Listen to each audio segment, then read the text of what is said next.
अस्सलामुअलैकुम मेरी शहज़ादियों। आज हम बनाएंगे मगज़ पकोड़ा।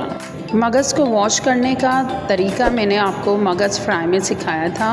मगज़ को आप 7 से 8 मिनट के लिए बॉयल करते हैं, उसका पानी ड्रेन करते हैं। अब आप मगज़ के पीसेस करेंगे। हमने एक मगज़ लिया है, उसके पीसेस किए हैं। देन हम डिपिंग बैटर बनाएंगे। हमने 1 प्याली बेसन लिया है।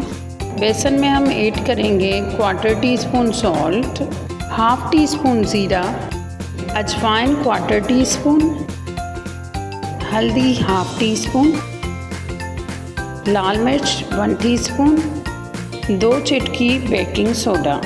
अब हम थोड़ा थोड़ा करके पानी ऐड करेंगे और मिक्स करेंगे। थोड़ा पानी और ऐड करेंगे और इसका थिक सा बैटर बनाएंगे। 1/2 टीस्पून कुटा धनिया ऐड करेंगे, जो मैं भूल गई थी। इस तरीके से हमारा बैटर रेडी है। अब हम अपने मगज़ के पीसेस को इसमें डिप करेंगे और ऑयल में फ्राई करेंगे। इस तरह आप डिपिंग करते जाएं और ऑयल में ऐड करते जाएं।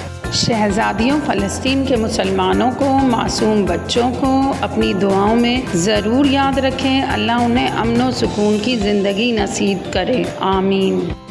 एक साइड हो जाए देन हम इसे टर्न करेंगे। लाइट गोल्डन कलर आने तक हम फ्राई करेंगे। चैनल पर फर्स्ट टाइम आए हैं तो सब्सक्राइब करें। न्यू वैरायटीज़, न्यू स्टाइल की रेसिपीज़ एंजॉय करें। अभी बकरा ईद आ रही है, मगज़ ही मगज़ होंगे, तो आप मगज़ पकोड़ा भी खाकर एंजॉय करें और अपने रिव्यूज़ से हमें आगाह करें। तो ये आपके पकोड़ा रेडी हैं। क्रिस्पी, यमी, ईजीएस्ट मगज़ पकोड़ा।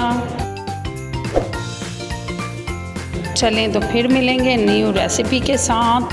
अल्लाह हाफ़िज़ मेरी शहज़ादियों।